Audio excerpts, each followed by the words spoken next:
اگر کوئی بندہ چاہتا ہے میں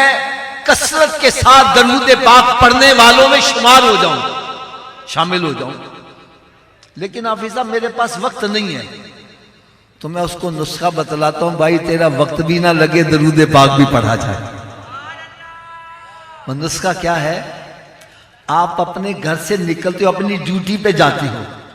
راستے میں یوں سمجھو 1 گھنٹہ لگتا ہے، یہ ٹائم تو آپ نے دینا ہی دینا ہے،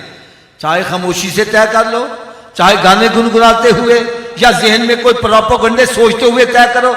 اگر آپ اپنے گھر سے نکلو سب کام چھوڑو، میرے آقا پر درود و سلامی پڑھتے، کیا بات ہے، سبحان اللہ، واپس آؤ درود و سلامی پڑھتے آؤ، سودا لینے جاؤ درود و سلام پڑھتے جاؤ،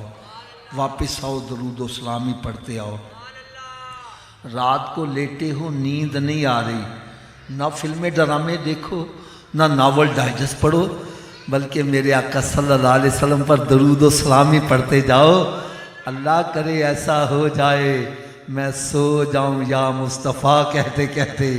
اور کھلے عام صلی اللہ علیہ وسلم۔ کیا اب حدیث مبارکہ سنو، میرے آقا صلی اللہ علیہ وسلم نے ارشاد فرمایا، مفہوم حدیث پاک کا ہے کہ میرا امتی چاہے رنگ کا کالا ہے یا گورا ہے، غریب ہے یا امیر ہے، بادشاہ ہے یا فقیر ہے، ارے فٹ پاتھ پہ رہنے والا ہے یا تخت و تاج کا مالک ہے، فرمایا اگر قیامت کے روز جنت میں میرا قرب چاہتا ہے تو سن لو، دنیا کے اندر جتنا زیادہ مجھ پر درود پڑھو گے جنت میں اتنا ہی میرے قریب ہوتے چلے جاؤ۔ تو اللہ تعالیٰ سے میں دعا کرتا ہوں اللہ تعالیٰ ہم سب کو کثرت کے ساتھ درود و سلام پڑھنے کی توفیق عطا فرمائے۔